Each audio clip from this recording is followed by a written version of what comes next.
Open or no? Your podcast, baby. Like, we talk for a while, usually because I think it's funny. And because that's what Last Podcast does. But at the same time, we, especially lately, we've had a lot of newer people on and they go, and so you just kind of chat and make them laugh for a bit, you know, and then I've learned kind of over the last year, like, okay, you know what? It's strange because at first I was just like, whatever. But now I'm starting to listen to the conversations as they develop. And I'm like, okay, well, let's see how it goes. This could be a potential lead in. Okay, good. No one fucked it up. Hello, everyone. Well, and so on and so forth. No matter how many times I do this, it's so weird. Well, it's just weird having a conversation for an audience that isn't there. But they are there. They will be. Maybe. One day. Oh, come on. Like, at least 5 people at your work are going to listen to this. Maybe. Dude, everyone, most people in Shadows Park will. At least the ones I'm on. You know, Val will listen to anything that you're on. Oh, yeah? Yeah. I don't know why.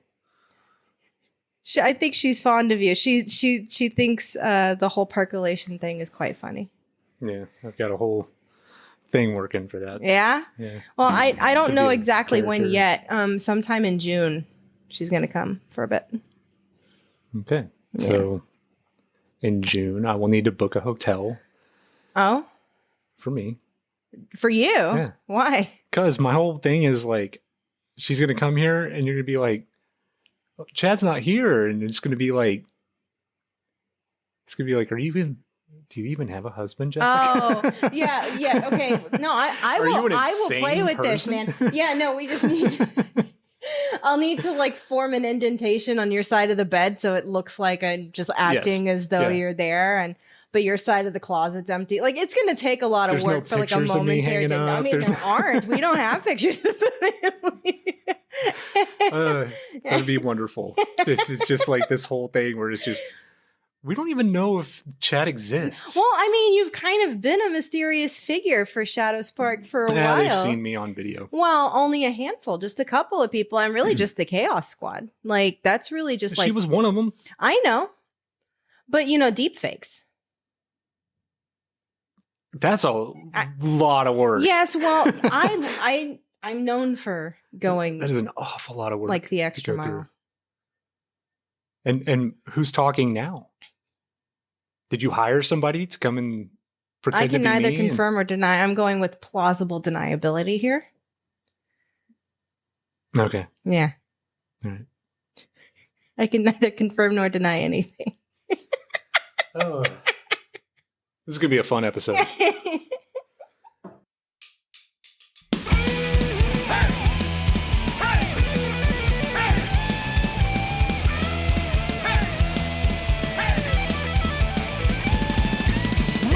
Show about pop culture stuff. We keep watching and connected, but it's never enough. Talking with our friends about our favorite things, TV shows and movies and some random swearing. Hey! Hey! Hey! This is the pretty little podcast. Hello, all you pretty little people. This is the Pretty Little Podcast. I'm your host, Deadbeat Chad. Sadly, Chucky is not with us today. He passed away yesterday. It's so sad. Yeah, he had a severe case, like a masturbation accident. I spoke with his doctor, and there were several doctors. There's a whole team. They really tried their best. Yeah, I wanted to make sure that he, died quick and painlessly, and the doctor. You did everything you could. The doctor assured me that it was not quick or painless. No. In fact, it was excruciating. Yep. Probably the most pain anybody ever has been or will be in. But it's fine. I have a resurrection stone that I use to bring him back. Oh, nice. Yeah, I bought it on Etsy, and surprisingly, it works. Wow. Okay. Yeah. He hates it. He hates it. Every time I resurrect his dumbass, he comes back and just screams at me. No. That sounds like Chucky. Yeah, he was like, I was finally at peace. Nope. And you brought me back here. Yeah, but that's right. After I laugh at him for about 6 days, he rediscovers masturbation, and the cycle and then starts the all cycle over again. starts anew, but he gets that, initial, Yeah. oh my goodness, Yes. look what I can do. Uh-huh. He loves that. All right, so what are we talking about? Well, who the hell am I? You didn't even introduce me. Who the fuck am I? I can curse on this, right? I'm cursing on this. Okay, so who are you and why should we care? I don't know. I'm Jess Moon. Mm-hmm. That's me. And why does that make you special? Why does it make me special? Mm-hmm. I am special. I have a legion of people who think I'm extremely special. Mm-hmm. Mm-hmm. Yeah. Okay. I don't know, man. You fucking asked me to do this, so here we are. We're talking about something that I like, and I'm stuck in the house with you. So Jess is filling in for Chucky. I am. We're going to be talking about something very near and dear to our hearts, which is honestly, I've been wanting to do this podcast for a long time. And our topic today is like one of the things that made me want to do a podcast years ago, because I knew that I was going to do an episode on this. What is it? What is it? So today we're going to be talking about the Mighty Boosh. What is the Mighty Boosh? See, I was thinking about that when you were like, "Hey, do you want to do this?" And I was like, "Hell yeah, we love the Boosh." Like, well, I've got all the particulars you've down, got actual. Well, to me, because the problem. What does it mean to you? Well, they've been a part of our lives longer than we've been married. I think. I'm your wife, by the way. In case you didn't know. Are you? Yeah, I have documentation. Look, you're man, stuck, bitch. The last 20 years, 15, 20 years of my life is a blur. That's fine. I did a lot of crazy shit. I probably got married. You did. Oh, okay. Yeah. I was there. No, but so the thing about the Boosh is I don't know, they have a bit of a cult following, I feel like now.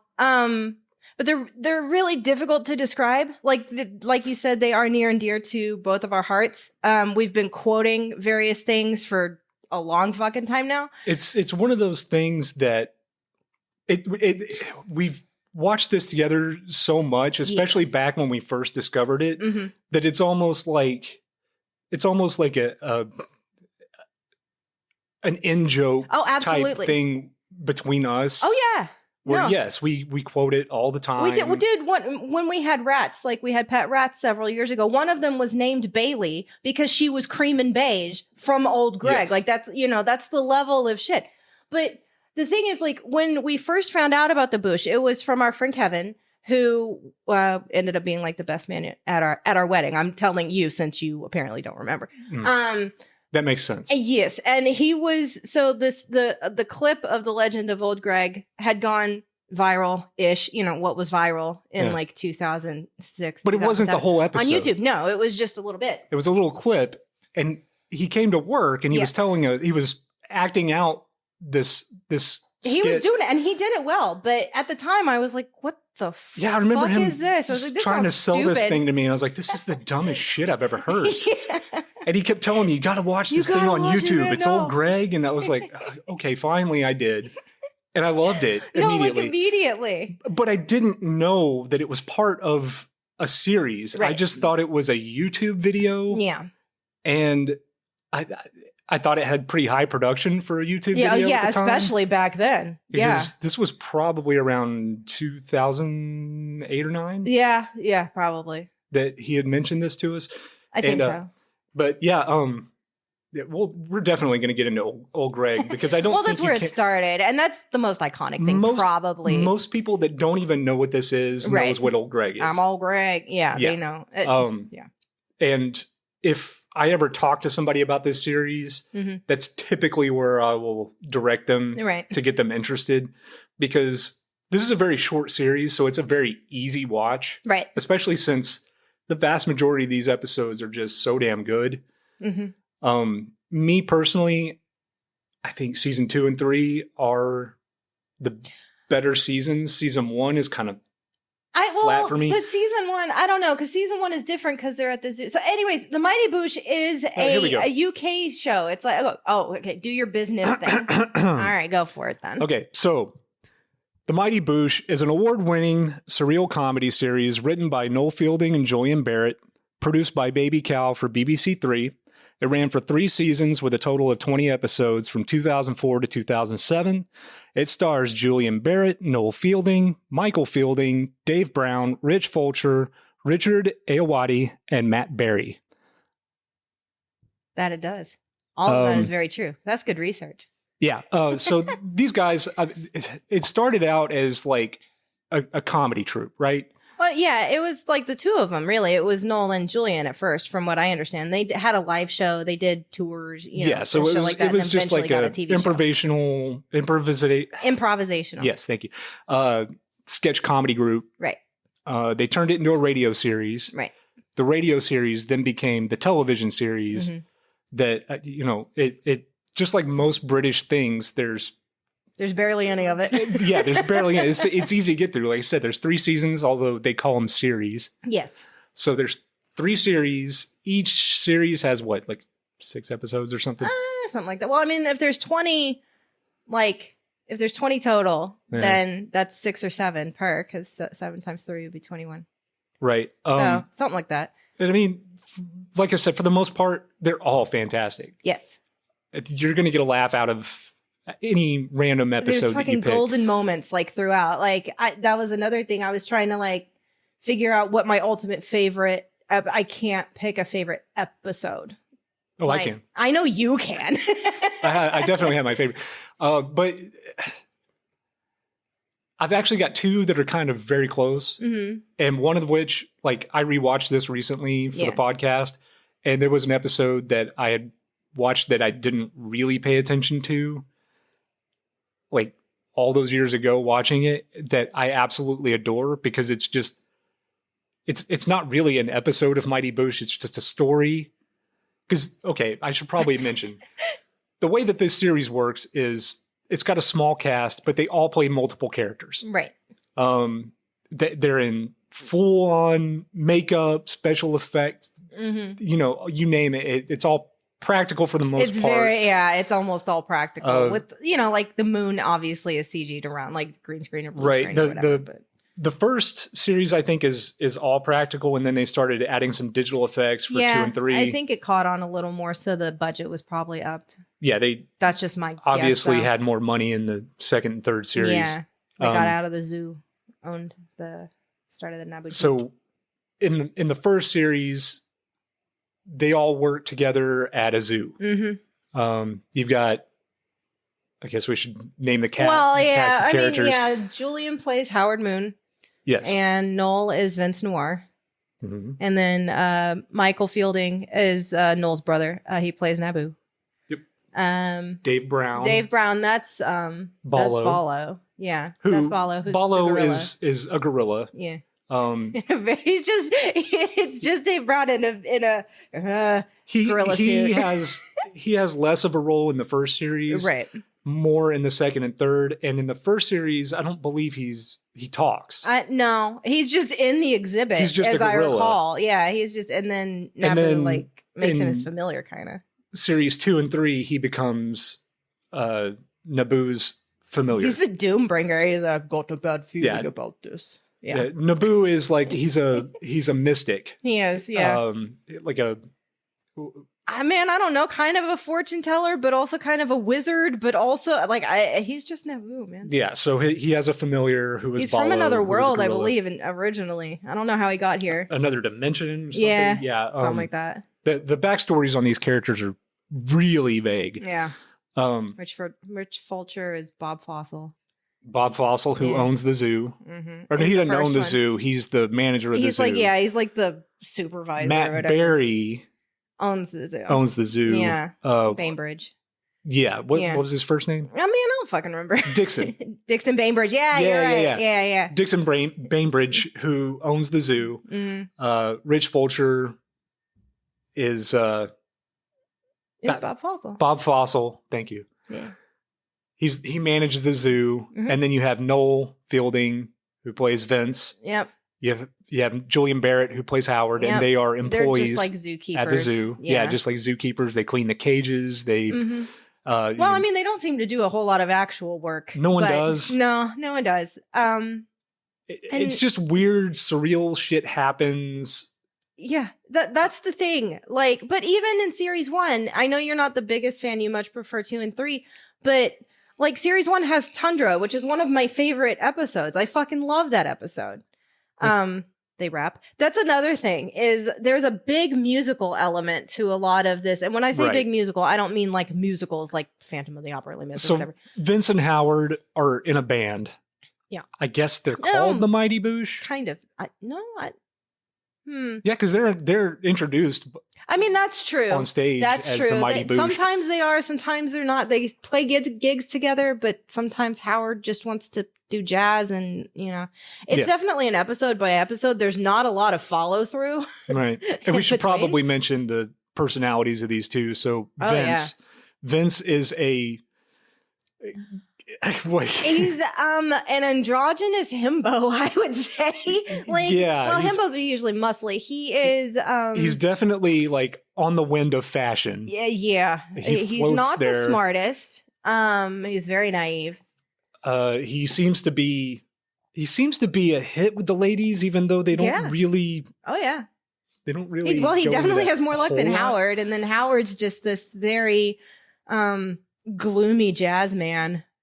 Yeah, he leads a rich inner life. He does. I've got a rich. So he's just kind of a blank slate character. He's the straight man to Vince's his personality is very straight man. Very. He's into jazz. He's into just.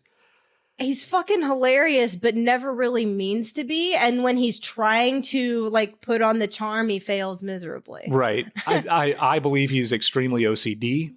Oh, well, yeah. Just look at fucking Stationary Village. Yeah, he just has all these little quirks that are just not all that interesting. No, yeah, he gets really into the elbow patches. Yes, and it makes it a fully realized character somehow, even though he doesn't really have much going on. They are both disasters in completely different ways that work so well together. So they're in a band. Yeah. The songs have comedic elements to them. Some are a little less comedic, but because of the situation that the songs come up in, right, they have a comedic element to them. Mm-hmm. Isolation's a good one. That song is extremely depressing, but given the situation that they're in, it's hilarious. Oh my God. See, and the problem with us talking about the Boosh, honestly, is anytime you bring anything up or I remember something, I immediately want to quote it. I want to do that. Yeah, we're going to be like, oh, yeah. Well, dude. How do you explain crimping? Well, I can fucking do it. Well, yeah, but even if you did, people would be like, what the No, fuck? Well, that's the thing. That's the point about all of this is a lot of the shit we're going to say sounds disjointed and stupid. I promise. But trust, like, we were there. We were you once long ago. And we were like, Kevin, what the fuck are you doing? By the way, as of recording this, the seasons are on Amazon and Hulu. See, so I suggest watching them before you listen to this. Oh yeah, dude. No, absolutely. Because I remember, was it Best Buy we were in? Yes. All those years ago? And we were back when Best Buy had things. When we found out what old Greg was part of, we went to Best Buy. Or we were at Best Buy for something unrelated because we figured, because I had gone on the internet and saw that it, as far as I could tell, it wasn't available in our region because it's it's an English thing, and this was long ago. So we were just walking through the things of Best Buy. You were probably looking for a season of The Simpsons or something at the time because that's when you were big into collecting a lot of stuff, and they fucking had it. Like this initial. They had all three series, and they weren't cheap, but we bought it on the spot. Yeah, those things were. I think they were like $60 a piece. Yeah, and there were 3 of them. Pretty high price for something. And with we did 6 not have episodes much money back then either. No, we did not. But it was like, where they're here, right? Where the fuck are we gonna find them? And also, there was that element in our brains that like we love this so much, so does everybody. And as soon as anybody finds out that this is here, they're going to be gone, and we'll never get them again. Exactly. At this point, especially at that point where we live, no one fucking knew what the Mighty Boosh was, except for Kevin and then us. Yeah. And then later on, they came out with a better version, a more deluxe version. It has a lot of Noel's like art and stickers and stuff in it. And I got that for you at some point. But yeah, no, it was. Yes, it you was, can get the entire collection in one set, yeah, which is what we have. It's a deluxe collector's edition, which is really nice. it's It's super good to awesome. have. It also does have some features and bonus content that the standalone series DVDs don't have. Yeah. Well, I mean, we loved this fucking show so much that I remember at one time we had as many episodes as possible DVR'd on our bedroom TV because we didn't have like a DVD player or anything in the bedroom, and we wanted to watch them to go to sleep because I think they played on Adult Swim or something at some point. Adult Swim picked it up. Like, I want to say sometime around 2009 or 10. Yeah. And that was really short lived. Right. I don't think it caught on like they thought it was going to. Man, it fucking should have. Honestly, it's. I would still consider it a hidden gem. Well, it also didn't help that they were showing it at like 2 a.m. Yeah. Yeah. So we set our DVR up. We're like, yep, no, in every room we will have the Boosh available. So okay, so the first series we went over that. They're in a zoo. The second series, they're no longer at the zoo. Now they're in a flat that's in Dalston, East London. Sure. Which is the flat is above like the Naboo. Just a store called Naboutique, named after Naboo, who owns it. It's just a trinket shop. They sell any kind of weird ephemera, all kinds of shit. Yeah, it's just it changes knickknacks drastically over the course of the series. Again, this is just an excuse to give them a setting. Well, I mean, at the end of the first series, from what I remember, Bainbridge sold the zoo or something, and basically everyone got fired. Like, that's how the first series ends. So then they're like, well, what the fuck? So then series 2, now they're in a new location that's more dynamic. The zoo aspect is completely gone. And from aside from Ballo, who just, is now a part of the cast. And is never mentioned again. Towards the end of season 1, it does get more into the just out there wacky, surrealness. But season 2 and 3 really embrace it. Yes. And just run with it. And I mean, God, where do you start with this? Because I mean, there's so much going on in this series from having fever dreams on an island after eating rancid coconuts. Spoilers. To summoning a grandmother demon. Yeah. Who can clone herself into more demons. Yeah. And traveling to another dimension to find the fountain of youth.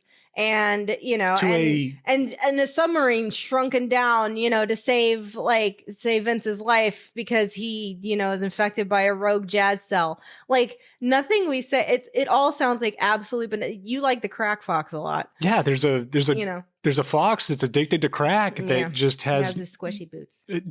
He was just nefarious. Yeah. Like, they're all very much their own episodes in and of themselves. And we haven't even talked about Richard Ayoade at all, who's Cebu. There's this whole council of wizards. And maybe my favorite character on the show altogether is a part of that, and that's Tony Harrison. Yes. Tony Harrison. How do you he's kind of like Krang from Ninja Turtles. Kind of. But like British. He's like a weird pink octopus thing. Yeah, he's basically a head with little tentacles. He's just Noel's head, covered in, like a pink skull cap with little like blah, blah, blah, out, in all directions. Jeez. And the humor in this is like, well, yes, it's out there for sure, and it's hilarious. It's kind of dry. It's it's British. A lot of British humor is dry, and I love that. It's very dry and to the point, and like a lot of the comedy just comes from the fact that these people play off of each other so well. So well. And by the way, this is by far my favorite British television series ever. Oh yeah? Yeah. I watch a lot more British stuff. Forget Monty Python, forget Mr. Bean. Like, Mr. Bean. Mighty Boosh is the pinnacle of British comedy for me. Okay. All right. It's one of my favorites. I like a lot of different stuff, but yeah, no, it's definitely, it's high up there. And, Richard Ayoade, if you don't know who he is, God, he's on the IT Crowd. If you saw him, you would know him. Yeah. Oh yeah. No, absolutely. Absolutely. He has a travel show he did with Noel for a bit. He was in Garth Marenghi's Dark Place. Yeah. With Matt Berry. Who is on What We Do in the Shadows. Yes. What We Do in the Shadows is his... Which, by the way, why the fuck hasn't he brought Noel? Like, Noel played Richmond, a vampire, in the IT Crowd. come on, like Well, and Matt. Julian Barrett and bring Noel it. Fielding have cameos in Garth Marenghi's Dark Place. Yeah. Which all of that is on Amazon too, which is crazy to me because for the longest time I had to watch it on YouTube. That one's you like Garth Marenghi's Dark Place more than I do. I don't dislike it, but Oh, that's real easy to get through. I think there's only like 7 episodes of that total. It's a lot. Maybe I should watch it again. It's It's fine. been a few years. It's fine. Yeah. And Richard Iowati. I love Richard. He was Iowati. also in that terrible Ben Stiller movie. You remember when we went to France? Yeah. It was called The Watch. Yeah, okay. I was like, it's some neighborhood watch thing because I Yes. see them in the blue. Yeah. The blue jackets. 'cause It's we saw that in basically France. an alien invasion movie where the neighborhood watch has to Okay. save their neighborhood from the aliens. Well, he was doing his best. He's just it's a paycheck, man. Yeah. I mean, he's been on Fucking respect a lot for of Richard Iowati. You mentioned the IT crowd. Yeah. He's like in the main IT crowd. character in that, isn't he? He's one of the main 3. Yeah. Yeah. Anyways, funny guy. I love him. He's very He's so dry. very dry. So and just- monotone, dry. Oh my He's got God. kind of a nasally monotoned. Yeah. He shows more passion as Sabu than he does in any other. He gets mad at He- Tony Harrison. Like they fight a lot. I almost forget that's even him because he's doing something different with his voice. It is deeper. It's not quite because like usually he plays like the straight laced nerdy kind of guy. nasally, just and in very, this he's very. His voice is It's deeper. He's got all the eyeliner. He's scowling more. Yeah, he's a dark wizard. yes. Yeah. So yeah, there is a council of mystics Yeah. that Naboo is part of. Mhm. I don't know what their deal is. I don't know if their whole thing is They're that very ineffectual. I don't really know what they do. they only seem to like party. Yeah, they do and hang out a drink. lot. They get fucking wasted a lot.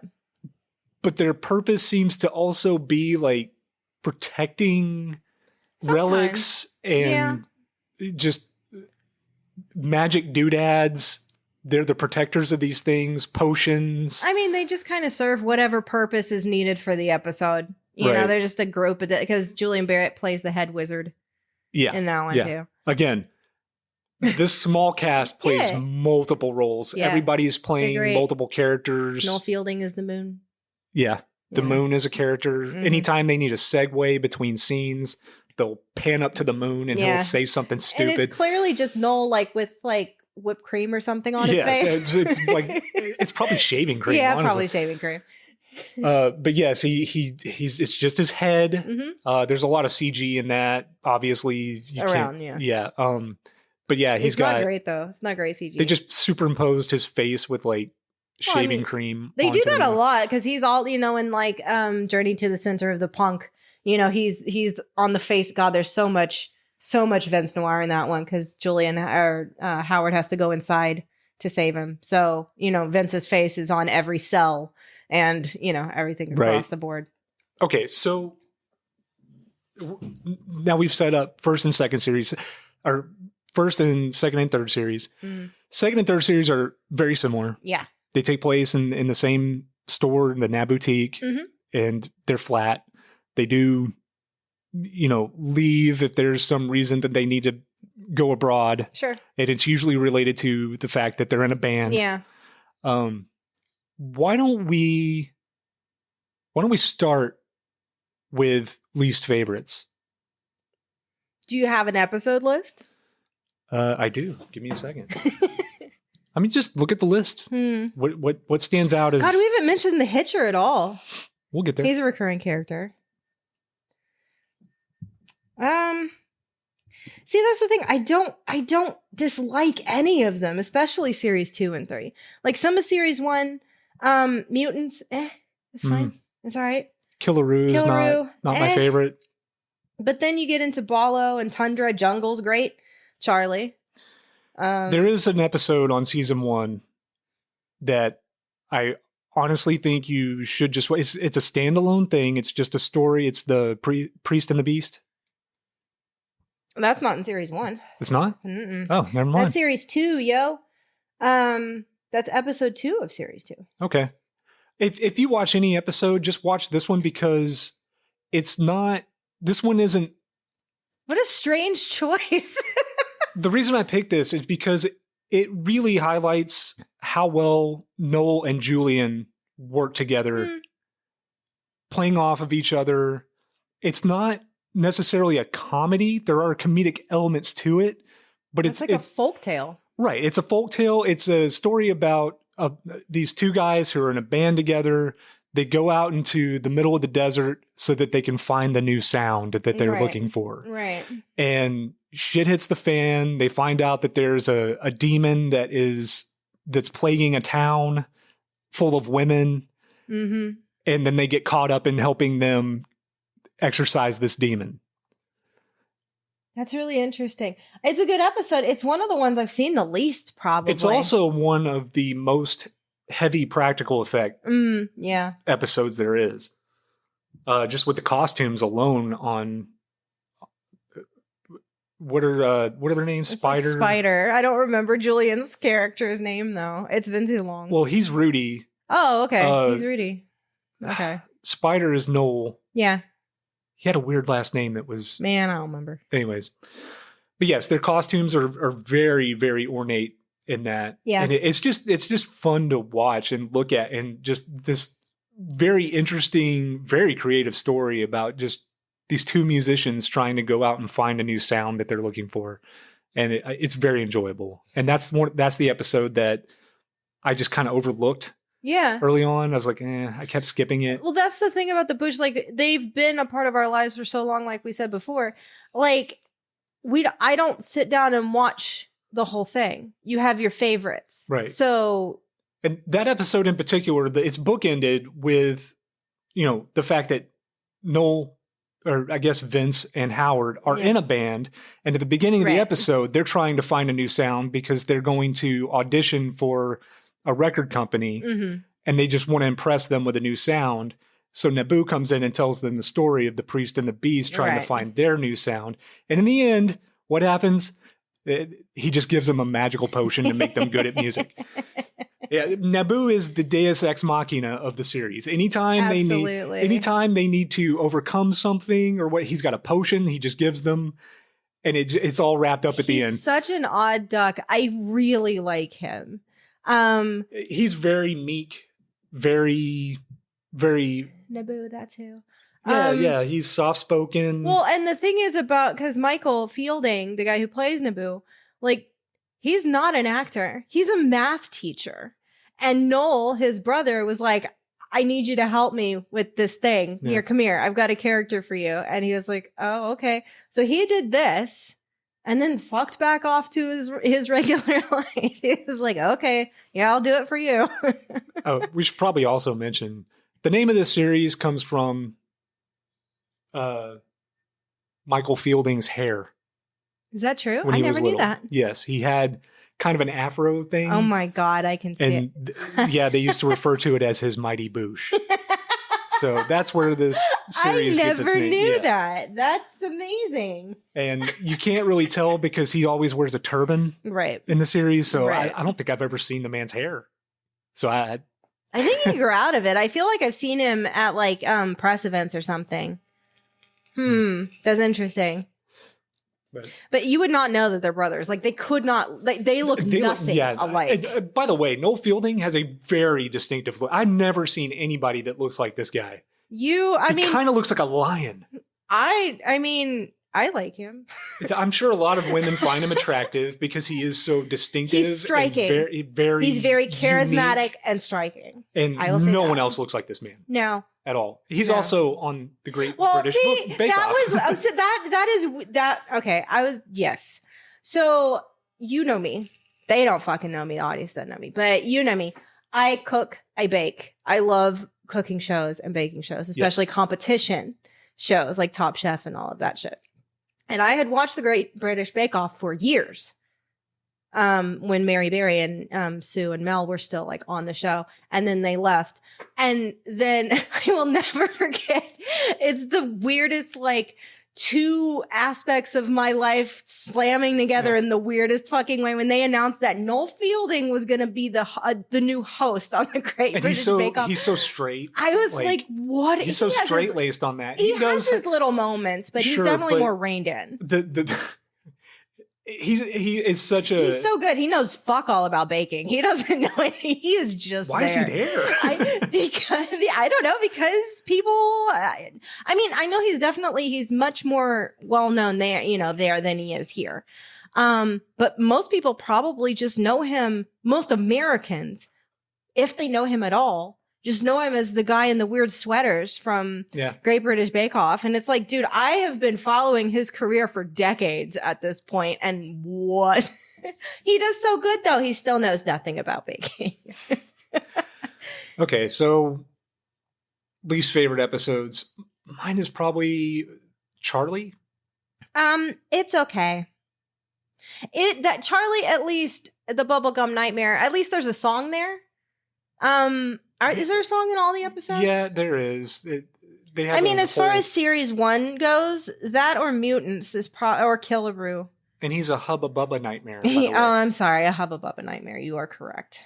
Because then you've got Electro and Hitcher in series 1. I would say Killaroo, Mutants, and Charlie are all about equal for me. They're fine.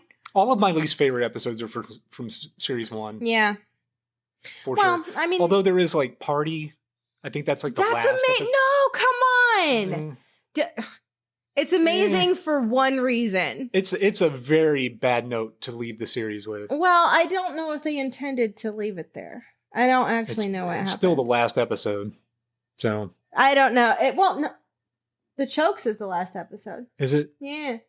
Then Party is second. On the last disc, though. Party is second to last. Okay. And then it's the Chokes is another one that I can't. It's fine. I don't really. It's not their strongest episode, in my opinion.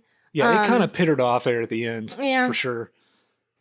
Well, I think Julian was getting to the point that at least for a while he wanted to go spend some time with his family. He had 2 younger kids at the time. Noel went off and did his own thing. He did several things, but no, man, it's. Yeah.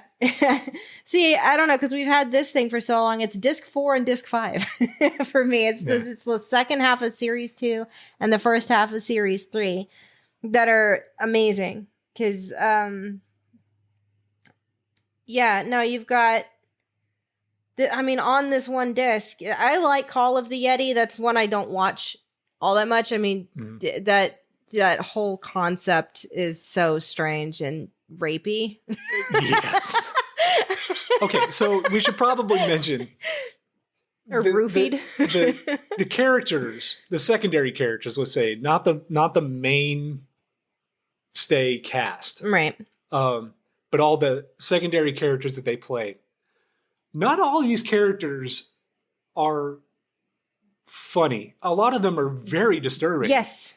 Legit. And again, the situation that they're in is what's hilarious, but like there are some unnerving characters in the show that if you ever met them, no, fuck that, in real life out in an alley somewhere, because like yes, a lot of them are very rapey, a lot of touchy.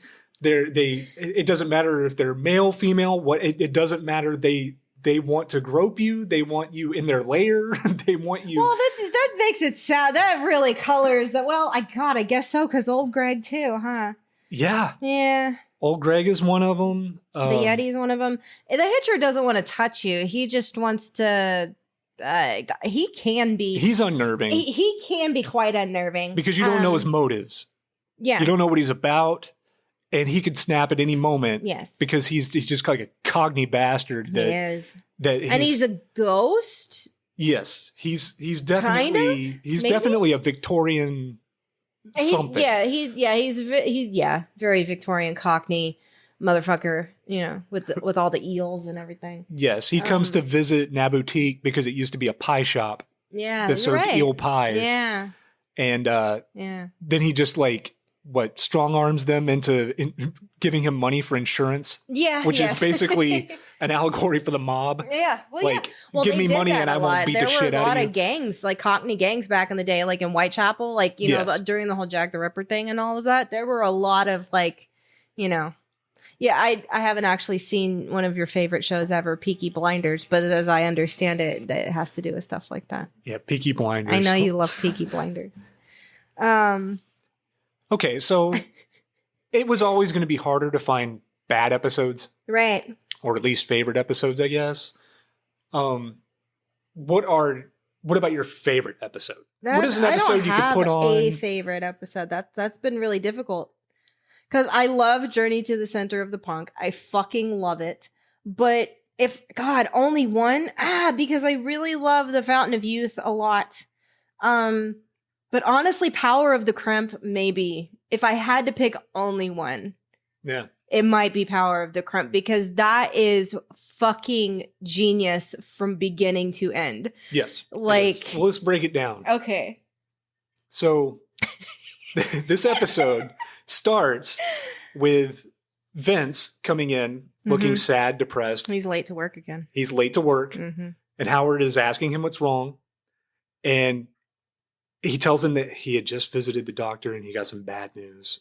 And it's this dark, dramatic moment. And Howard thinks that the worst. Yeah. Howard thinks he's dying. Yeah. And it turns out that he's being copied. Someone's copying me. Someone is copying him. He's going around with his haircut, his clothes. It was a fashion doctor that he went to visit. Yeah, it's a doctor of fashion. That's where I've been. I'll be getting my face copyrighted. I do not apologize for my terrible British accent. I can't. You have to quote it, and you can't. I can't. Then immediately, this guy that is copying him comes in with a copy of Howard. Yeah, exactly. Yeah.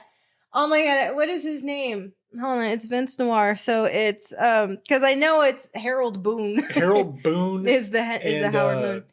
Lance Duar. Lance Dior. Dior. Yeah, Lance Dior. So their names even rhyme. Yeah. And they look just like them. They're acting just like them. Mhm. And they're basically challenging them Yep. to give up the moniker. It's the very much anything you can do, I can do better Yes. thing. They're like, yeah, no. So the copies wind up, who by the way are the Flighty Zoos. I was going to say they're the Flighty Zoos. So the Flighty Zoos start getting the gigs that were given to the Mighty Boosh Mhm. at the Velvet Onion. the Velvet Onion, which is a club that is now run by Bob Fossil Mhm. from the zoo, Yeah. who manages this. He's not my favorite. Rich Fulcher is, first of all, he's the only great American. in Fountain of the Youth. He's an American. He's Or the only the Fountain of American in the Youth. group. Yeah. His humor is very just It's very different. It's very brash. nipple rubby. I don't know. rubs He's his always nipples. He's humping the air constantly. his shirts are too small. He thinks he's a ladies' man. He thinks he's hot shit. And he's completely delusional about Yeah. who he is and what his role is in I'm the sure universe. he's a lovely person. Uh, I'm sure he's a Yeah, great probably. friend. But yeah, based on this character, Bob Fossil. you get an opinion of the actor, Nah, and it's not good. I don't like him. But I've talked to people who are like, he's my favorite character. Well, then, Chucky loves him. it's all. I mean, that just goes to show there's something for everyone. You know, certain people are gonna love different characters, and I don't know. I suppose. Eh. So basically, what's going on here? They're being copied. Yep. The Flighty Zeus The Flighty Zeus and the Mighty get Boosh are all not of gonna their stand for gigs this shit. at the club. It's pissing them off. Mhm. So they're trying to outdo each other. So now Vince and Howard are trying to come up with new sounds, new songs. And every time they come up with something and they go to the club, they've already got it. Yep. They're copying it word for word, Yep. beat by beat. Mhm. And you almost get the idea that these two copycats are some kind of aliens. Yeah. They don't explain who they How are, do where they they do came this? from. They're just some kind of beings that now exist, and their only goal is to replace Howard and Vince, Yep. Hmm. which is absurd. And eventually they do get their own Naboo and Balo too. Well, like, especially since permanent Howard and at the Vince don't even seem to be successful end. No, not really. as musicians. They're just Well, I mean, struggling, like, they're- you know, Vince is on the cover of magazines a lot. Like he's kind of a fashion icon. You know, and he talks a lot of good game about being, you know, popular with the ladies. But outside of a couple of episodes, you never really see a lot of girls actually around. no, not at all. Yeah, there's a couple, and They're even when they gone. are, they're just kind of like, ugh, and they're put off by Yeah. this, you know, like. Well, to be fair, it's usually Howard's fault. Like Vince Any- is good at bringing him in, and Anytime then Howard gets brings involved, it down. yeah, it's an immediate turn off to women. Yeah. So they figure out that they have this thing they do. It's called crimping. Hmm. It's something that only they do together when they're alone. It's kind of like a rap. Not really. No, yeah. What it really is, it's multiple minds working together, creating lyrics on the spot. Yes. They're all improvised. Yes. But In together, worlds, that's what they your are. mind is working as one unit. That's right. And you're coming up with a song on the spot together. Mhm, That's what crimping is. Yeah. But it's just this weird non sequitur, just kind of things that have happened in their life, and it calls back to. They do that a lot. episodes They do a lot of callbacks or things that you never even seen. Like, oh, what about the time we had those pancakes? You know, like, and then they'll crimp about the pancakes. Remember that time we had that soup? Yeah. And then they do a crimp about the time they had a soup. While they're buried up to their necks in sand. Yes. And left to die. So they're like, that's it. That's how we get them. We do a crimp. Yep. They don't know what crimp is. And what happens? They know what crimping is. Yep. They're on stage crimping. Word for word, the crimp that they did earlier. Yep. So now they're really struggling because they can't figure out how they're going to best these guys and get them out of their lives forever. And so they institute a crimp off. It becomes this big like battle of the bands, you know, Flighty Zeus versus Mighty Boosh crimp off thing, and they go back and forth and back. And the crowd's loving it. They've never heard a crimp before. And by the way, this crowd it's a punk club. Yeah. First of all, so all these people have mohawks, facial piercings, tattoos, and they're listening to this absurd like what? It's not rapping. It's like It's kind of like rhythm. It's kind of spoken word, but also has a rhythm to it. But anyways, so they do a crimp off. They're getting bested by the Flighty Zeus. Yeah. The crowd likes them better. So now they've got Howard, Vince, Naboo, and Balo the gorilla together. And they're like, we're going to do a 4-way crimp. Yeah. It's the weirdest shit, but they do it. The crowd loves it. And they just walk off the stage. Never to be seen again. Oh, yeah. No, they never come back. It's never mentioned. It doesn't matter. And when they get back home, they're talking about like, crimping is the new thing. He's like, but where can we take it? Where can't we take it? Where can't we take it? We can take it anywhere. Yeah, but where can we take it? Oh. And then it just ends with them, you know, in their underwear and, you know, wife beaters throwing oranges at each other. Yeah. While the credits roll. Yes. You know, because that was a throwaway line about they're talking about when they're in their pants throwing satsumas at each other. You know, there's a throwaway line earlier. And yes, so now they're doing End of episode. Doesn't matter. And you never see these characters again. No. Lance Dewar and... Yeah, Lance Dior and Harold Boone. You never see him again. They're never brought up. No. A lot of these characters are just there for the episode. And they, you know, there's a couple of reoccurring... the Hitcher's one of them. The voodoo back. Scat man. Howling Jimmy Jefferson. Howling Jimmy Jefferson. Yeah. The Hitcher is one of those reoccurring characters that shows up in like three episodes, I think. 3, yeah. And one of them, he's a puppet. Yeah. Well, yeah. He's a coconut puppet. He is. Yeah. Oh, God. So 4 then. Yeah. I guess I forgot he was in that. Yeah. Because he has an eel song that we love. Yeah. By the way, there's... Every episode has a song in it. At least, yeah. At least one. And I have a Spotify account, so I've been listening to them on Spotify. Nice. There are playlists on Spotify. You can listen to these songs. I highly recommend you do. Very catchy. I think there's even a live performance probably on Spotify, but I'm not a fan of the live shows because it's just kind of like a catch-all. There's no narrative there. It's just like, hey, remember this character? Here they are. Well, now they're going to say their catchphrase. If we were there. Like if we were watching it on a screen is not going to do anything for you. And it's not a good representation of the series unless you've already seen the series. Yes. You very much have to watch this and know these characters before you're going to get anything out of this. Oh yeah. Absolutely. So we've talked about my favorite episode. Do you want to talk about your favorite episode? Yeah. I already know what it is. So my favorite episode is The Nightmare of Milky Joe. This is probably one of the most absurd episodes of anything I've ever seen. It's unlike anything. Yeah. So unlike anything else. Howard and Vince, like most episodes, their band has now got a spot in what's called the Pie Face Showcase. Yeah. in America. In America, they've got to which come. I've to never heard America. of, and I live in America, so that's kind of weird. Yeah. But they want to go to America. They want to. It's like, I guess, a battle of the bands thing. Yeah. For they just have Pie-Face a spot. Records. Yeah. Mm-hmm. So they're going by boat. Because that's tradition. Yes, it's tradition. They leave. They don't. None of the scenes take place on the boat. No, you know. As the very next scene from them saying, "Hey, we're going to America," to And Ballo watching the ship sink in the sink and or the glass or whatever, and he's like, "I've got a bad feeling about this," like he does. yes, that is his catchphrase as well. Mm-hmm. So they were forced to walk the plank It's true. after Vince gave the captain of the ship a mullet while he was While asleep. he was sleeping. They And call then- me the Midnight Barber. Yes. So the captain didn't like the mullet haircut. He made them walk the plank. Now they're washed up on a desert island alone.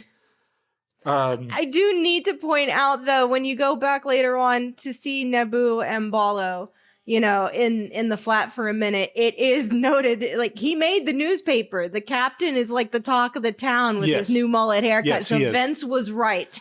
By the way, everything that Vince does, he's naturally good at everything. Yes. Everything he does, people react well to.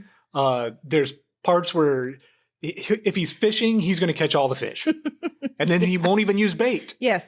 And then he'll use And you. press photos of himself. Oh, yeah. And then he'll just give up on bait altogether, and the fish will just jump into his own. Yeah, he is the embodiment of charisma. Yes, Yeah. exactly. And Howard is the embodiment of anti-charisma. So he gives really. this ship captain a mullet, and Yeah. even though the captain didn't like it, it makes headline news that he Absolutely. is Vince was right. the height of fashion.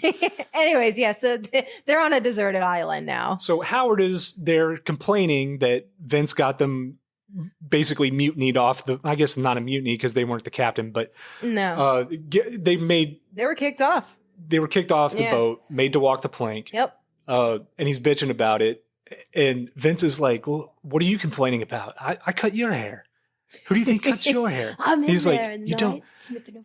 He's like, my hair just doesn't grow very fast. He's like, no, I'm in there in the night times, clipping away. And he's like, you're cutting my hair while I'm oblivious.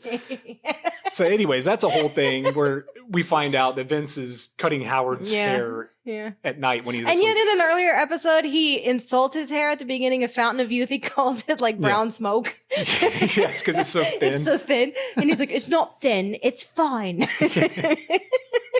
But Anyways. so now they got to figure out, okay, we're on this island. What do we have? And Howard's like, well, I've got a hammer, a chisel, a pencil, or not a pencil. What was it? He had a hammer and a chisel Yeah. and some other I don't know. random object. And Something that might possibly Vince be has a helpful. Kings of Leon CD. He does. Yeah. that can double up as a mirror. It does. Look, here you go. Ha, ha. You can signal. By the way, Passing Vince is, needless to say, he's very vain. So he's He's very aware of his look. Okay, he has Right. a look. so the fact that this Don't thing touch doubles the up as a hair. mirror is very impressive to him. He can fix his hair. So Again, he's not the smartest. now they're getting a little desperate because they have been on the island now for a couple days, Mm-hmm. and Howard is in, what do you call it, survival mode, and now he's saying, the dynamics here have changed. Yeah. You're gonna have to offer yourself up to me. Offer yourself up to me, Vincey. Howard meaning, I want to eat you. Yes. When that time comes. Right. And Vince thinks he's hitting on him. Yes. Yeah. But they get in a big argument. Mm-hmm. Howard draws a line in the sand. You stay on your side of the island. I'll stay on mine. Yeah. And now they're going their separate ways. And in classic Howard fashion, he gave himself the side of the island that has nothing it has on it. nothing. Rocks. Vince has the whole jungle. He's got the trees. He's got everything. We should probably mention that, while Howard is trying to tell Vince that you need to let me eat you or whatever, he backs him up into a coconut tree and a coconut falls on Oh him. yeah. Mm-hmm. And now they know that they can eat coconuts. Yes, that's true. So now they have food, but they're still fighting and arguing because of the situation that they're in. Howard draws a line. Yep. He gives himself the side of the island with nothing on it. Fucking Jesus. Um, so the next scene, Vince already has this lavish hut. Oh yeah, built. man. He's got like window boxes with flowers. He's watering them with a little watering can Right. made out of bamboo or some shit. Howard's got a couple of sticks with like a leaf attached to it or some shit. Maybe a piece of driftwood that he's using as a shelter. And Yeah, Vince made like bamboo stovepipes. Like he made special clothing. He's got his jungle gear on. Like now he looks he's like he's using what does he call? He's like natural fibers or natural fabrics. Yeah, that's it. Yeah. So he's walking around in these weird bamboo pants with fucking leaves and feathers and all kinds of shit. He is fully acclimated. Like he's fine. Yeah. He's good. Howard is very tan at this point. He's very tan, but sunburned. He looks fucking miserable. He's torn his pants into shorts, and he's got a straw hat, which I don't remember if he brought that with him or if he made it. I have no idea. So yeah, they're kind of in a situation where they need to be rescued, and Vince comes over to say hello to Howard one day, and Howard's got a new friend. Oh yeah, named Milky Joe. Milky Joe is a coconut man. He is. He's got the head of a coconut with a stick figure body made of twigs and sticks. Yeah. And he's got a tea towel. Yeah. because he's French. Because he's French. He's got a tea towel around his neck like an ascot. And he's got this like... He's got little coconut fluff hair. Yeah, he's got little fluffy hair on top of his head. And he's got this like permanently distraught coconut face that's just like... His face is unnerving. Etchings. I don't like his face. I never have. Right. He's almost like... His face is almost just like solidified into like this weird sex doll look. Kind of. Well, not like an like mouth open face, but just kind of I don't know. I can't describe it. It's fucking... It's all jaggedy. It's like a weird jack-o'-lantern type jaggedy thing or something. Right. I don't know. He doesn't look very polite. He doesn't look very nice. No. Like, to me. But he's a scholar. He is. And he and Howard discuss all kinds of scholarly things because Howard fancies himself a man of... Oh, he's very learned. He knows everything. They end up talking about Sartre a lot. Philosophy. Like, you go on, Vince, with your little, hut and whatever. We are over here. We are men, and we are having a proper discussion about, like the deeper things in life and, what really matters. And we're getting really, you wouldn't understand it, Yeah. And And Vince wants to join them, and they're just like, no, it's not going to happen. Anyways, you were saying? Right. Like, just fucking ghosts him. So... Not to be bettered by Howard. Oh, no. Vince comes up with his own friend. Yes. Who is a female coconut woman. Of course. Named Precious Lillywhite. And this thing looks ridiculous. She's great.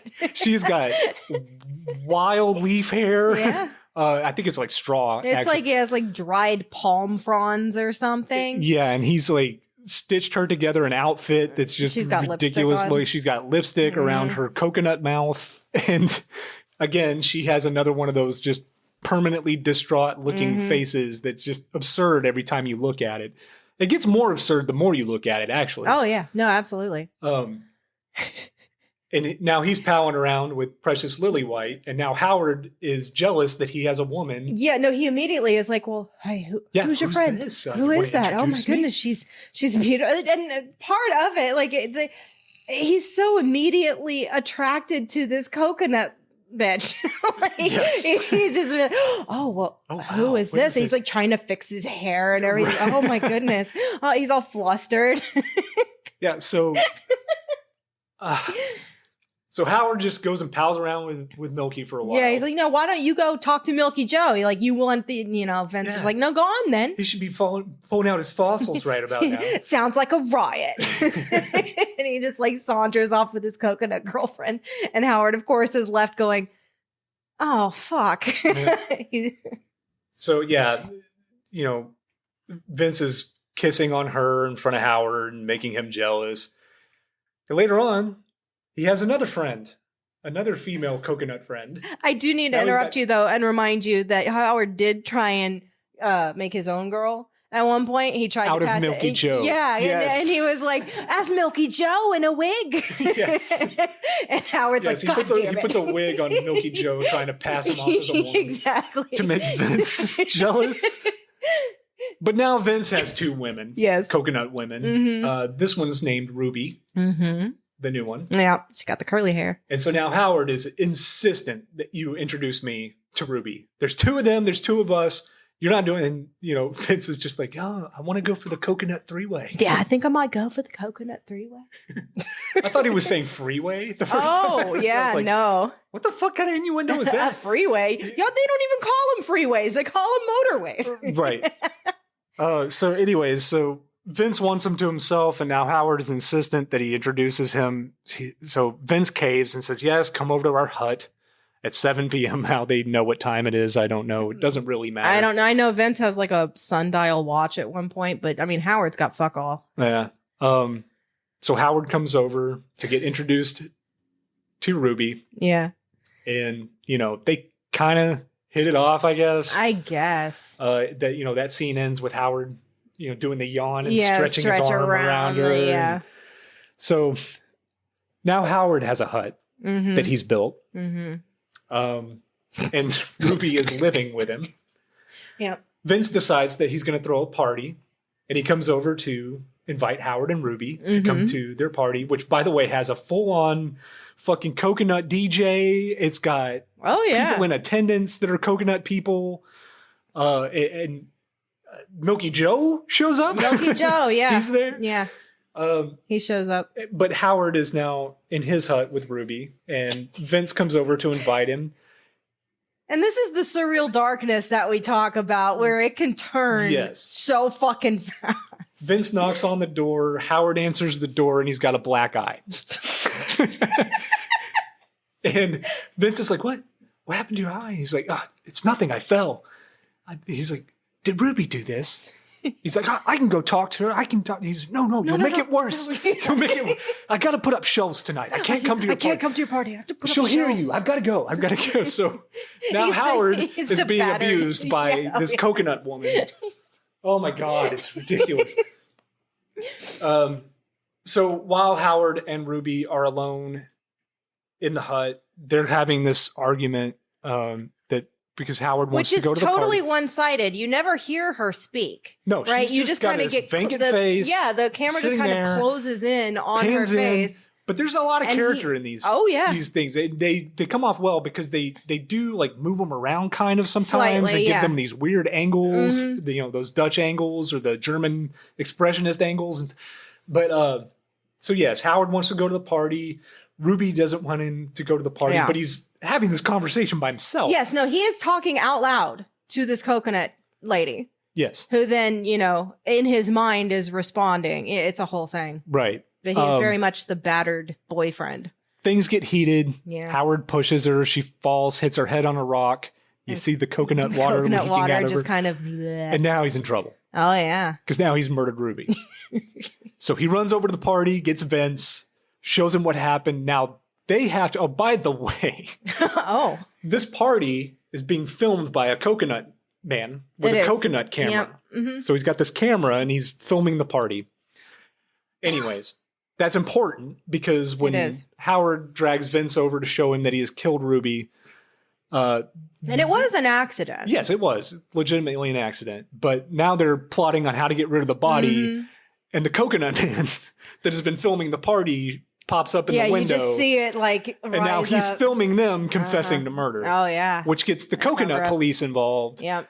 And now they are on the run from the law Mhm. and this gang of coconuts. With these coconut cars, kind of. Because Yes. it's just like the Now they have- outline. Now there's a high-speed chase Yeah. between the coconut police and them, and they've got these. But there's no real Cars. cars. It's like no, a they're just framework made out of sticks And they're that they carry. running. Yes, and Like they're running on yeah, foot, they're carrying. like the Flintstones. Yeah.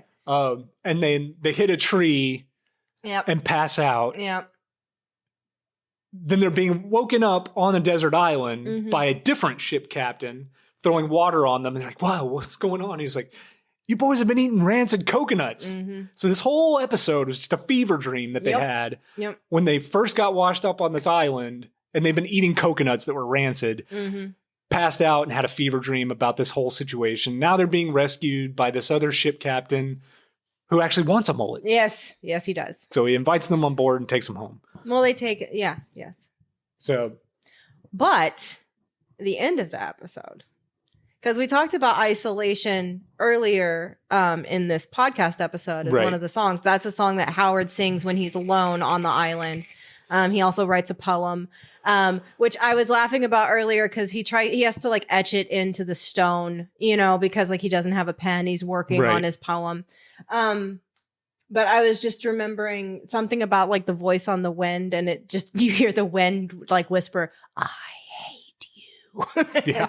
But anyways, no. So there's also a gag early on where they think they're being rescued by another boat. That's one of my favorite jokes in the fucking Mighty Boosh. They see a boat off in the horizon. Yeah. Do you want to say it? Yeah. So, because they're like, oh my God, it's a boat. And then Vince is like, oh, wait, no, Howard, no, false alarm. It's just really small. And he like reaches out onto the horizon or just like picks it up and it's just like a little toy boat that's been floating in the air in front of him. It's an optical illusion, forced perspective thing. Yeah. And it's just really small. Yes. That's the kind of humor, the surrealist humor that pops up episode to episode. So they get back to the flat and Naboo and Ballo are there and everything. And they decided that, because they never made it to the Pie Face showcase, but they decided to sit down and watch it anyways. Yeah. Yes. And who is the band? Yes. So one of the bands on there is Milky Joe and the Cocoa Nuts. And they start singing Isolation. The Isolation song that Howard sang. And then Vince and Howard look at each other and like, ah! And that's where, so like, it's one of those, was it a dream or wasn't it a dream? Or was it? Yeah. So, yes, that is by far my favorite episode, just because it's the most absurd episode of anything. And yet it like the Power of the Crump, it is its own story and is crafted so immaculately from beginning to end, like narrative structure, because that's, And again, this is another one of those episodes that is carried so many by Noel Fielding and Julian Barrett, and how well they work together as a duo. They are, their chemistry together is... Just go fucking find this somewhere. It's available all kinds of places that we didn't have when we found this show. It's on YouTube. It's on Amazon. It's on Hulu. There's no Boosh. Excuse. You can buy the DVDs. You can buy it on Amazon. Go find it. Yeah, each episode I think is like $1.99 on Amazon. If you wanted to buy it, if you don't have a Prime account, you can do it that way. It's probably on YouTube for free. Yes.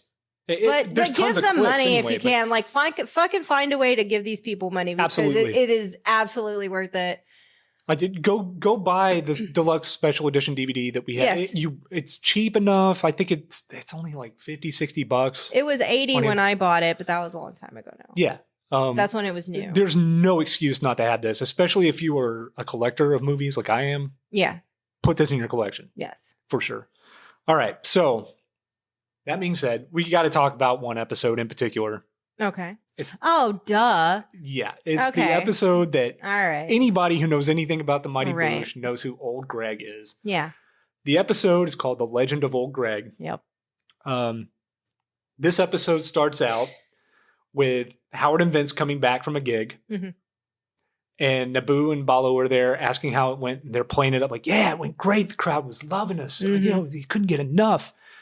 And immediately there's a crowd outside of their flat throwing rocks through the windows. Yeah, there's like a brick gets thrown through the window. Yeah. With the review. And Naboo was like, what is all this? And they're like, well, there might have been a few people that didn't quite get what we were going for on stage. They're like, there's 500 people out there. And he's like, you better get out of here. So they decide to leave London until the coast gets clear, because apparently this performance went really bad. And it seemed to be Howard's fault for the most part. Yeah, it usually we find out that it is. Yeah. So they head to the coast. Mm-hmm. They got to get out of London. Yes, so they get in a car, they take off, and they find this little sea town in the middle of nowhere. When they get there, they go into this pub, I guess, and it's just full of fishermen. Mm-hmm. They're all sitting around, and as soon as they see them two city boys, everything stops, including like the clock is there, the like little pendulum on the clock stops. And, because they are rough fishermen, Right. like real men. And here come these. And it turns out that they're all just animatronic. Yeah. So the guy, the bartender, goes over there and He's winds. like, oh, shit. He winds a little dial on the wall, and then everyone starts And everyone's up again. fine again. Again, some more of that surrealist Very humor. indicative of, the humor. So they go up and they ask, what they want to drink. Yeah. And Vince orders a flirtini. I'll have a flirtini, please. I'll have a flirtini. He's like, no, you're not going to have a flirtinis here. You'll have what the good fishermen drink. Yep. They call it a maggot booner. And it's just a glass full of maggots. Yeah, it's gross.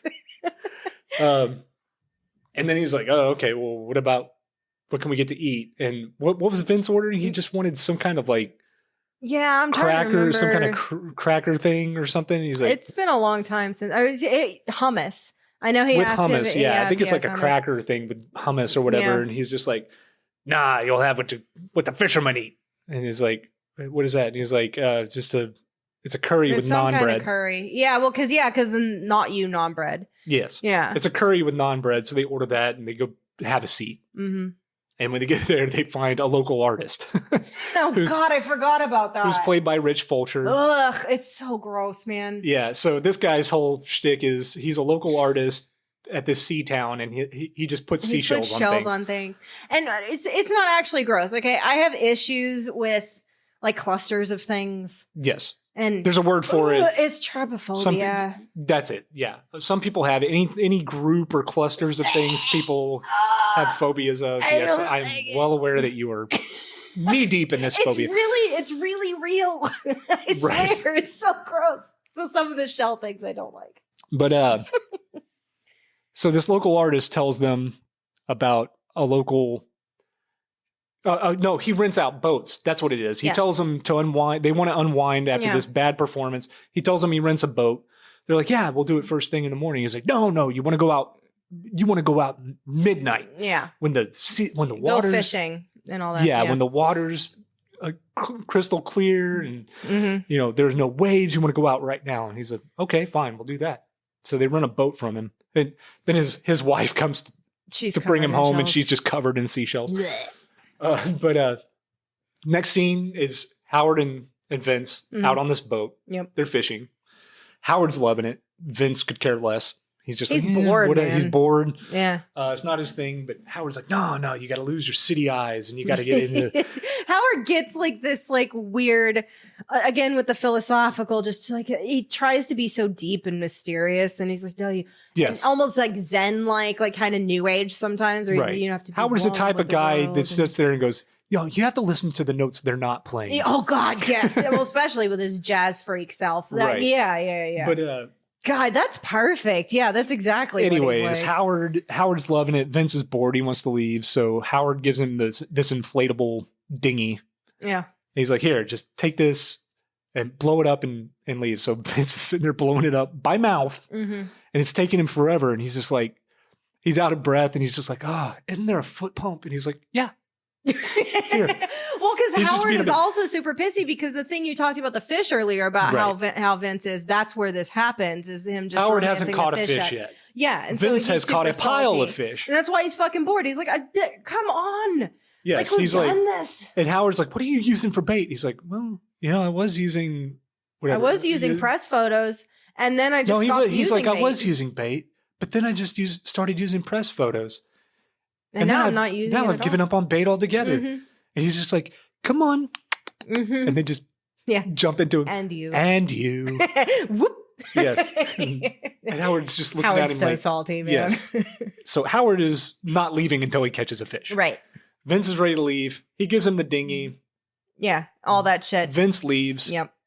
And now Howard Moon is by himself out on the lake, And now we enter the first thing that we and a ever fog saw. rolls in.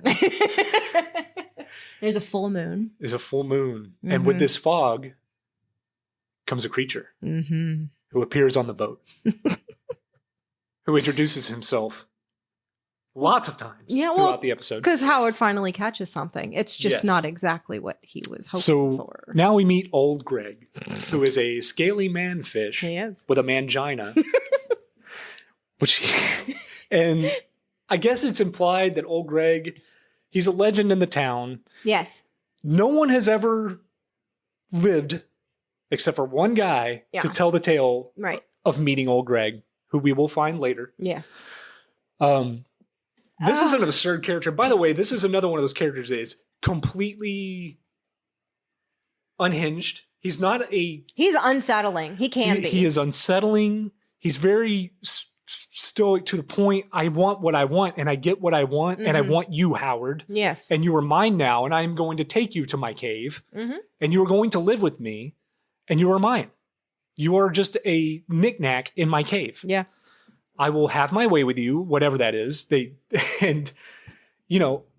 Again, the comedy comes from this character because of the way he talks. Yes. It's all in his mannerisms. He looks like Rick James crossed with the Toxic Avenger. Oh, he's got the Rick James seaweed hair. Kinda, he's yeah. green. Mhm. He's got Big red dark lips. eyes that highlight the whites in his eyes. Yeah, well, because Noel has like enormous blue eyes. So Yes. He's wearing go-go boots. He's got a pink tutu. Yep. He's got a disco shiny silver disco jacket. Yep. He's got a tie and he is just Go an Google absurd an character. image search for old Greg. Like seriously. With 2 G's, by the way. 2 G's, yes. Well, 3. G-R-E-G-G. I guess, yeah. 3 It's total G-G, G's. not G-R-E-G. Yeah. So, I mean, that's what you're looking at here. Yep. Howard has now been kidnapped by old Greg, and he's trying to figure out how to get out. Mhm. Old Greg tells him a story about the funk. The funk. Now, the funk is a living creature. Yeah. So he tells Howard this story about a creature that it's basically It's a funky ball of tits from outer space. Yes. It's a space creature that wound up crashing to Earth on Bootsy Collins' farm. Bootsy Collins was part of the Parliament Funkadelic, Right. an Right. old 70s funk band. Right. Massively influential, like very well known. Sure. If you don't know who Bootsy Collins is, I feel sorry for you. Yeah, but no. I'm not going to explain who he is. And go again, Google is your friend. So Bootsy Collins finds it and finds out. So the funk is this ball that's covered in teats. Yes. Like It's much covered like in a cow. It's purple. Yeah. But it's got like cow udders all over it. Yeah. It kind of looks like a koosh ball. Oh, yeah. And Bootsy Collins started milking the teats and Made some drinking tasty shakes. Yes, making tasty shakes. Funk shakes. Funk shakes. Yeah. Oh my God. Yeah. Out of The funky produce. Yes. is what it's out of the about. milk of this Yeah. creature. Uh-huh. And it makes him deliriously funky. Yeah. And that's what gave Bootsy Collins And he was his slapping the his bass funk and all. powers Yeah. and forms Funkadelic Parliament Formed the Funk. family. Yep. And becomes this great hit. Mm-hmm. I mean, they were massive. Then Bootsy Collins is having a party on a boat with Rick Wakeman. The Bee Gees are there. Yep. And a bunch of people were on the boat having a party together.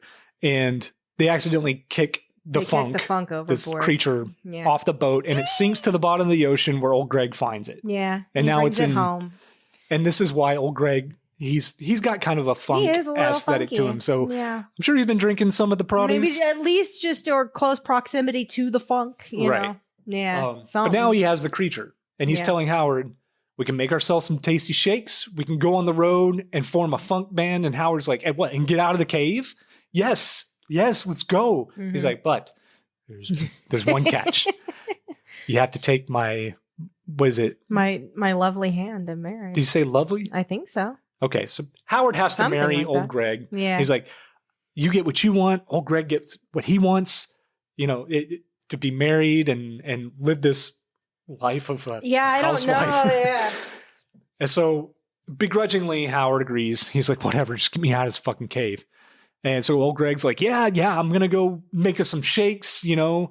I'll be right back. And while old Greg leaves, by the way, old Greg is played by Noel Yeah. Fielding, and he Mhm. does a fantastic Oh, job. yeah. This is probably his best character, I think, in the series. I would say, well, aside from Vince, his most iconic. Yeah.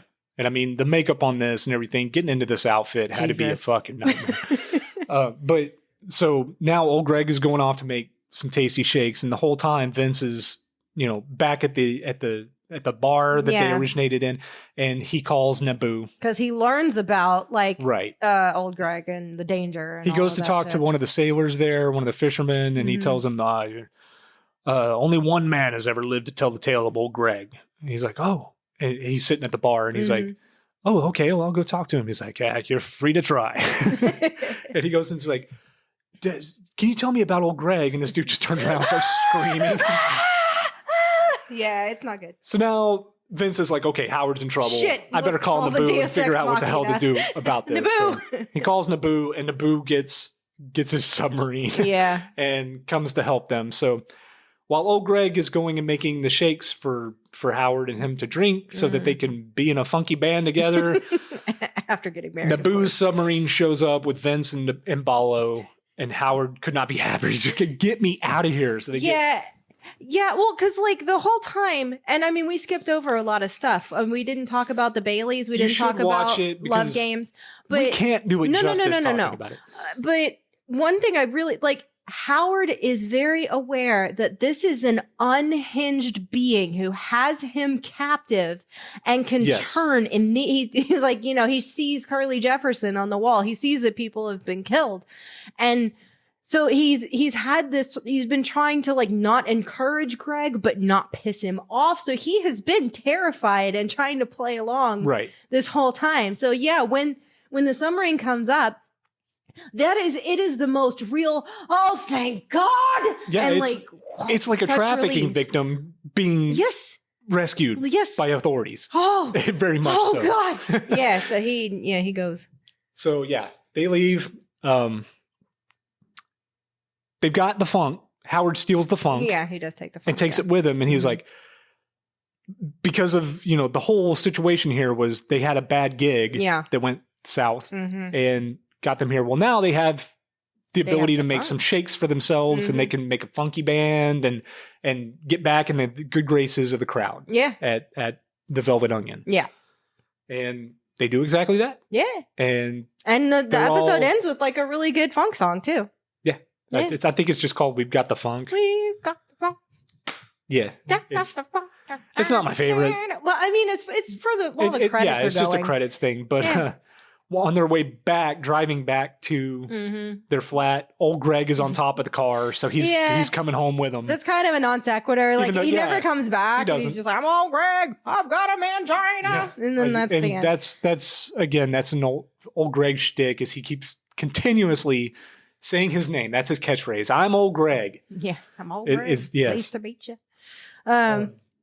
And the mangina, you don't see. He lifts his tutu, and it's just like a headlight, just like Yes. wow. Yeah. Yeah, when he shows him his mangina, it's just a light that comes out of his crotch area. And Howard's like, oh. yeah, and it makes It him kind of pass out. hypnotize him. Yeah, it does something. Yeah, it whatever. Anyways. Okay, so we talked about your favorite episode. Yeah. Talked about my favorite episode. Mhm. Talked about an episode that is Probably the best iconic known. to the Yeah. series. Yeah. I think that's a good place to end. Sure. I think you should watch this. You should have watched this before listening, Absolutely. but I highly recommend it. Mm-hmm. If nothing else, you can listen to the songs on Spotify. You really want the visuals, though, at least do. until you know them. At least listen to the songs, and if none of them are doing anything for you, or at least intriguing you to watch the show, still watch it 'Cause, I mean, there's a yeah. because it's good. Just fucking watch it.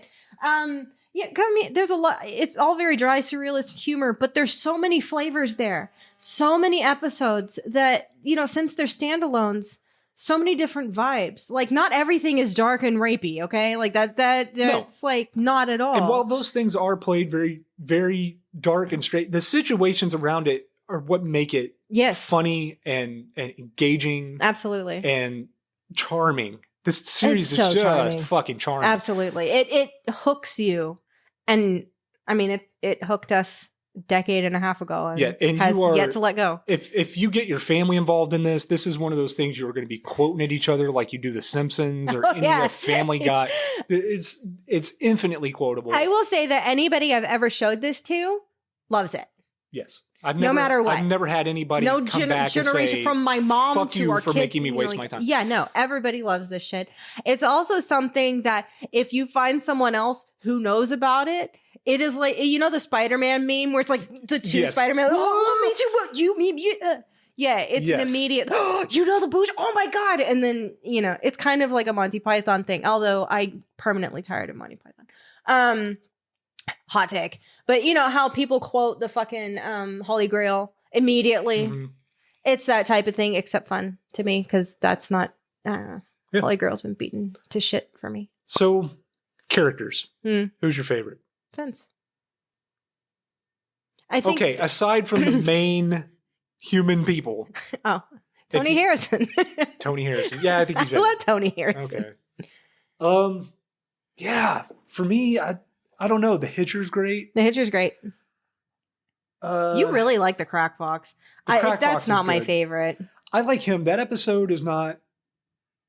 The episode starts strong and then it kind of peters out, but it's highly watchable because it is, again, just like every it's a episode huge in this, trash pile at the back, absurd. and Howard goes into the trash pile.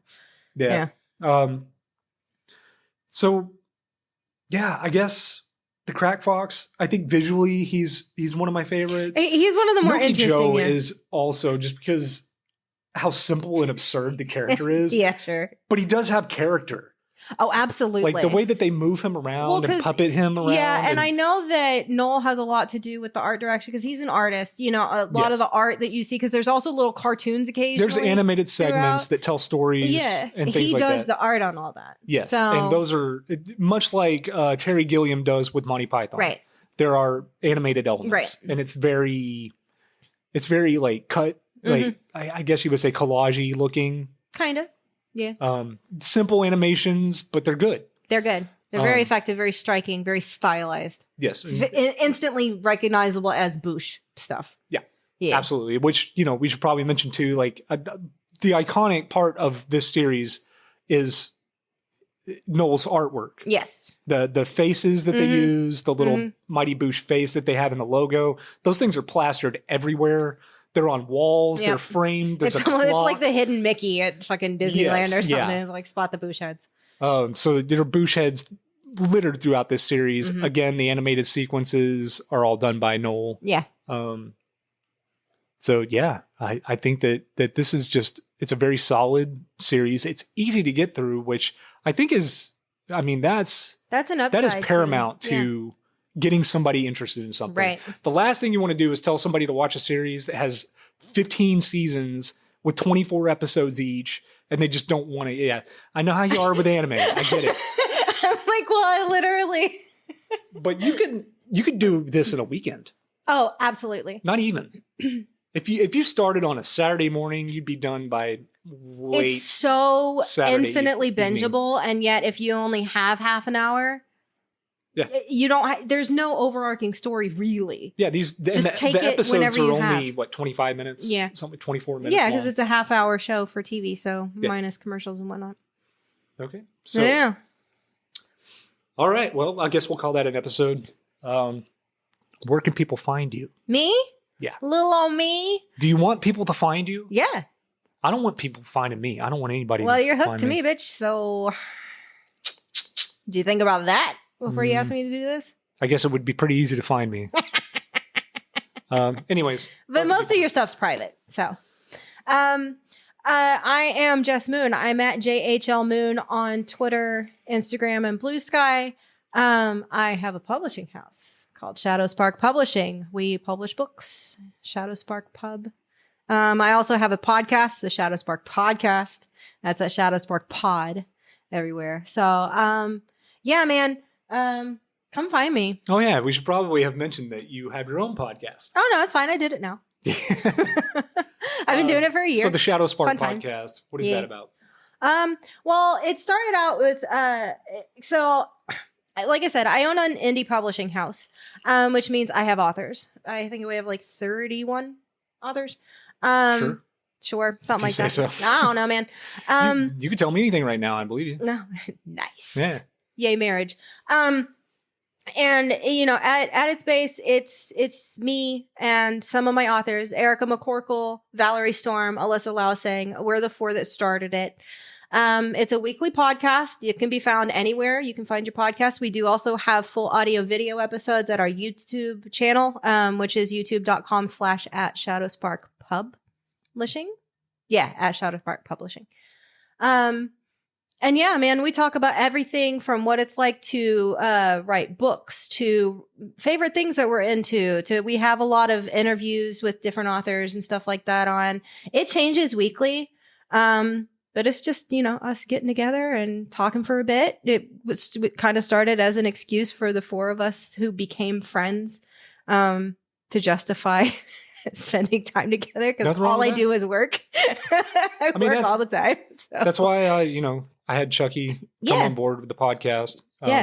This was... We have to justify our hobbies now in this world, but that's a different topic altogether. Yeah. Well, I mean, doing this all those years ago, I don't know that it would have been possible. Yeah. Like I said, we were broke. We were. For a long time. Now we can actually get some equipment. Sure. It's not the best equipment in the world. Hey, fuck you. My shit's great. It's fine. Is it fun and fine? Yes, it is.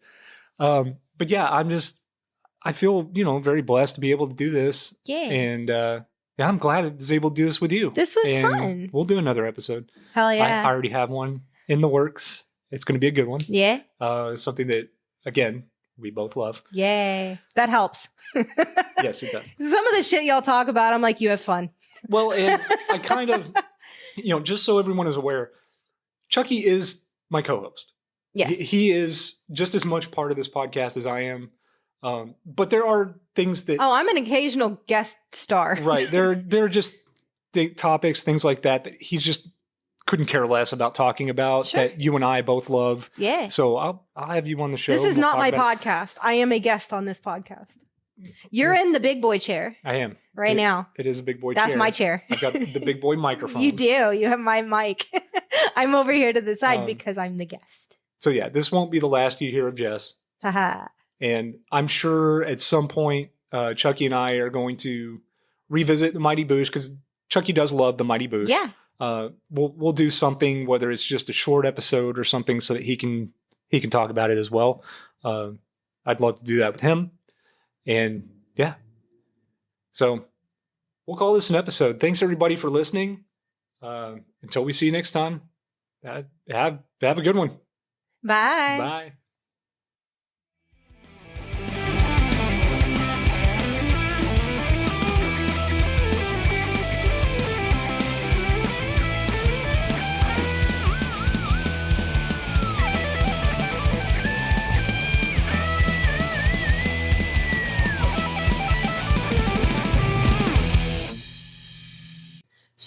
Soup, but tasty soup. Soup, but spicy carrot and coriander. Chili chowder, crouton. Crunchy friends in a liquid broth. I am gazpacho, oh, I am a summer soup, oh. Miso, fighting in the dojo. Miso, oriental prince in the land of soup.